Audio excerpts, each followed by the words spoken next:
오늘 방송은 주제문의 특징이 되겠습니다. 주제문이라고 하면은 글쓴이가 주장하는 글이 되겠죠. 논술이나 논문에서 연구의 중심이 되는 문제, 즉 글쓴이가 나타내고자 하는 중심 생각이 바로 주제가 되겠습니다.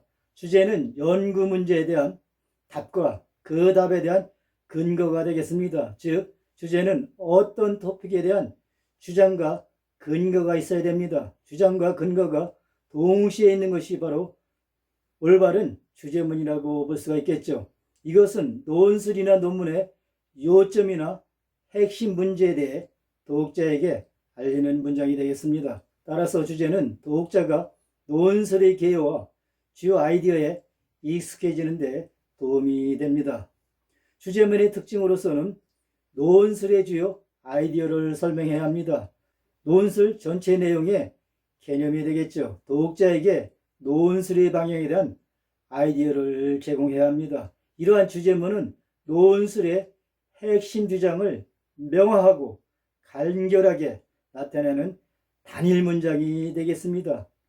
이것은 구체적이고 논증적이고 중요한 문제에 대해 명확한 입장을 취해야 하며 왜 또는 어떻게라는 질문에 답할 수가 있어야 됩니다. 이러한 주장은 보통 4S로 특징이 됩니다.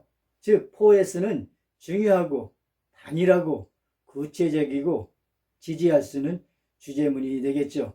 즉 주제문은 중요성을 다루어야 합니다. 중요한 문제를 다루어야 되겠죠. 그리고 주제는 하나의 문제만을 고려를 해야 됩니다. 단일성이 되겠죠. 구체성이 있어야 합니다. 좁고 간결하고 구체적인 문제를 고려해야 되겠죠. 너무 광범위하게 되면 주제문으로서 적절하지 못하죠. 지지성, 즉 증거를 통해서 주장을 방어할 수가 있어야 됩니다.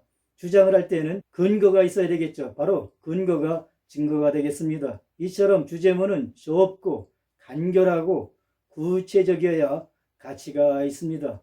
좋다와 같은 일반적인 단어를 사용한다면 충분히 깊이 파고들지 못합니다. 예를 들어서 유럽 여행은 여름을 보내기에 좋은 방법이라고 말하는 것만으로는 주제를 충분히 설명했다라고 볼 수가 없겠죠. 유럽 여행이 좋은 이유는 무엇인가? 주제의 핵심을 자세히 조사하고 확실한 증거로 현실적으로 다루고 지원할 수 있는 유럽 여행의 매우 구체적인 부문에 집중을 해야 합니다. 따라서 유럽 여행을 단독 유럽 여행으로 바꾸고 개인의 독립성이 필요하기 때문에 예를 적절하게 바꿔보겠습니다. 유럽 여행에서 단독 유럽 여행으로 주제를 구체적으로 만들었죠. 개인의 독립성이 필요하기 때문에 개인의 자신감을 강화한 것처럼 수정할 수가 있습니다. 이것은 훨씬 더 구체적이고 대상이 표적화되어 있다는 느낌을 들을 수가 있습니다.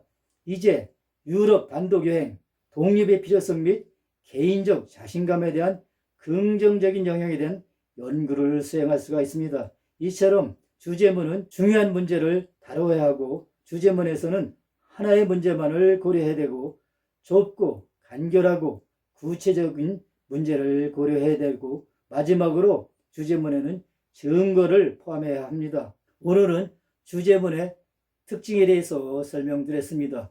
다음 방송에서는 주제문의 구성 요소에 대해서 설명드릴 예정입니다.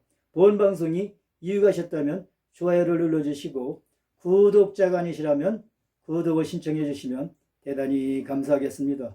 시청해 주셔서 감사합니다.